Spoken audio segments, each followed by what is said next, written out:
वसूली कांड में ईडी का बड़ा एक्शन। महाराष्ट्र के पूर्व गृह मंत्री अनिल देशमुख हुए गिरफ्तार। ईडी ने अनिल देशमुख से कितने घंटे तक की पूछताछ, कब होगी उनकी कोर्ट में पेशी, कितनी लोकसभा और विधानसभा सीटों पर हुए उपचुनाव के नतीजों पर आज टिकी है नजरें और मिशन वैक्सीनेशन का नया अभियान क्या है। देश भर की सभी अहम खबरों के लिए देखिए टॉप 9 राष्ट्र। 100 करोड़ की वसूली मामले में आरोपी महाराष्ट्र के पूर्व गृह मंत्री अनिल देशमुख को ईडी ने बीती रात करीब 1 बजे गिरफ्तार कर लिया। वो कई दिनों तक लापता रहने के बाद कल सुबह अचानक ईडी के ऑफिस पहुंच गए। देशमुख को ईडी ने 5 बार पूछताछ के लिए सम्मन किया था, लेकिन एक भी बार पेश नहीं हुए थे। गिरफ्तारी से पहले ईडी ने अनिल देशमुख से करीब 13 घंटे तक पूछताछ की, लेकिन वो किसी भी सवाल पर संतोषजनक जवाब नहीं दे सके। अब गिरफ्तारी के बाद ईडी आज अनिल देशमुख को कोर्ट में पेश करेगी। अनिल देशमुख पर मुंबई के पूर्व पुलिस कमिश्नर परमबीर सिंह ने भ्रष्टाचार व धन उगाही के आरोप लगाए थे, जिसके बाद से उनके खिलाफ जांच चल रही है। महाराष्ट्र में विपक्ष के नेता देवेंद्र फडणवीस ने मंत्री नवाब मलिक पर पलटवार किया है। कहा कि नवाब मलिक ने फुस पटाखा फोड़ा है, अब दिवाली के बाद बम मैं फोड़ूंगा। नवाब मलिक के अंडरवर्ल्ड से संबंध के सारे सबूत मीडिया और शरद पवार को दूंगा। नवाब मलिक ने देवेंद्र फडणवीस पर ड्रग तस्कर जयदीप राणा से संबंध का आरोप लगाया है।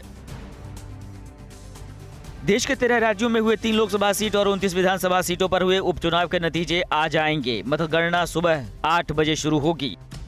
लोकसभा की जिन 3 सीटों पर हुए उपचुनाव के नतीजे आ जाएंगे, उनमें मध्य प्रदेश की खंडवा, हिमाचल प्रदेश की मंडी सीट और दादर नगर हवेली की सीट शामिल है। 3 सीटों पर बीजेपी और कांग्रेस के बीच सीधी टक्कर है।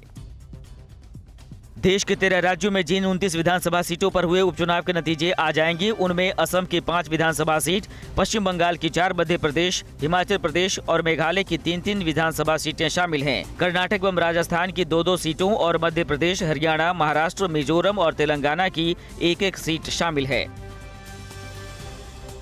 बिहार के तारापुर और कुशेश्वर स्थान विधानसभा सीटों पर हुए उपचुनाव के नतीजे भी आ जाएंगे। दोनों सीटों पर लालू की पार्टी आरजेडी और एनडीए गठबंधन की ओर से जेडीयू के उम्मीदवारों के बीच सीधी टक्कर है। इस बार महागठबंधन से अलग कांग्रेस भी दोनों सीटों से अपनी किस्मत आजमा रही है। दोनों सीटों पर जेडीयू के विधायक के निधन के बाद उपचुनाव हुए हैं। बिहार के पूर्व डिप्टी सीएम और आरजेडी नेता तेजस्वी यादव दरभंगा के कुशेश्वर स्थान के लिए कल ही रवाना हो गए थे।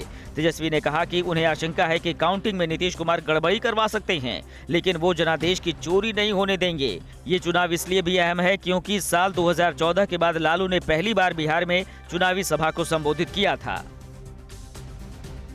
प्रधानमंत्री नरेंद्र मोदी 3 नवंबर को हर घर दस्तक वैक्सीनेशन महाअभियान की औपचारिक शुरुआत कर सकते हैं। ये अभियान 1 महीना यानी 2 दिसंबर तक चलेगा।